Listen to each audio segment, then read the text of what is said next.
The canon of the Bible is the standard listing of 66 books. It excludes apocryphal books. Apocryphal means of doubtful authenticity, although widely distributed as being true. A confused student might ask, well, how did they decide which books they wanted to keep and which ones they wanted to get rid of?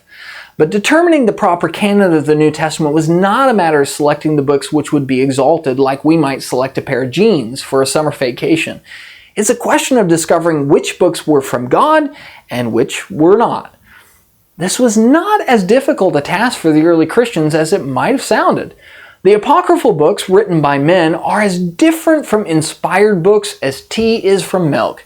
If we believe that the Bible is inspired, we would expect that it would be easy to differentiate between works of God and works of men, and this turns out to be exactly the case. When the early church discriminated between inspired works and the works of men, they did not resort to guesswork. They followed scientific principles. Three major tests were used by the early church. Number one, the prophetic test. The first and most important test was it sanctioned by God? Was it written by an apostle or prepared under an apostle's guidance? Since the apostles were the ones sent out by Jesus, their stamp of approval was paramount to authenticating a book as inspired. Remember, the early church knew the apostles personally and would have been able to authenticate them as a source. The second is the authority test. Another important criterion was it written with authority? Did it come with a divine, "Thus saith the Lord"? Many apocrypha are interesting books, but just like commentaries today, they made no claim to any sort of authority. The third was the accuracy test. Obviously, if a book contains error, it is not inspired by God. Many apocryphal books contain blatant doctrinal and historical errors.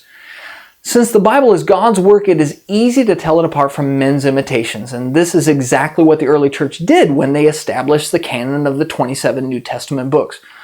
Of course, we can use the same measures today that they used in the early church. Any critic can simply read the apocryphal books and see for themselves, and it will not be long before the critical Bible student sees why the early church rejected them. In addition to the objective methods we just discussed, there is the testimony of history to the canon. In the first century, congregations did not have collections of all 27 books for two reasons. One, there were not enough copies available, and two, some books were not written until fairly late in the century. Toward the end of the first century AD, Paul's letters were collected and others, including Hebrews, were added to them. The four Gospels, already in wide use, were combined to form the fourfold Gospel about 140 to 150 AD. Acts was located at the head of the epistles at this time. And about this time, Revelation was also accepted as inspired. By the middle of the second century, the completed canon was achieved, and even able to hold up against false teachers like Marcion, who claimed they had authority for their writings. Early church writers like Clement and Ignatius and Polycarp quoted from almost all of the New Testament canon during the turn of the first century. Justin Martyr confirmed the books of the canon in his writings in 140 AD, and other documents like the Muratorian Canon or the Council of Synod further acknowledged the early New Testament canon. In reality, the New Testament apocryphal books were so blatantly fraudulent that they never gained a large following. They abound in historical and geographical inaccuracies and doctrinal inconsistencies. A Christian who is familiar with his Bible will be shocked at the artificial and clumsy style of the Apocrypha. All of the above aside, we should not be surprised by the sturdiness of the canon of the Bible.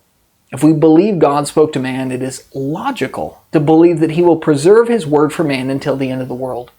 Christ himself said, "Heaven and earth shall pass away, but my words shall not pass away."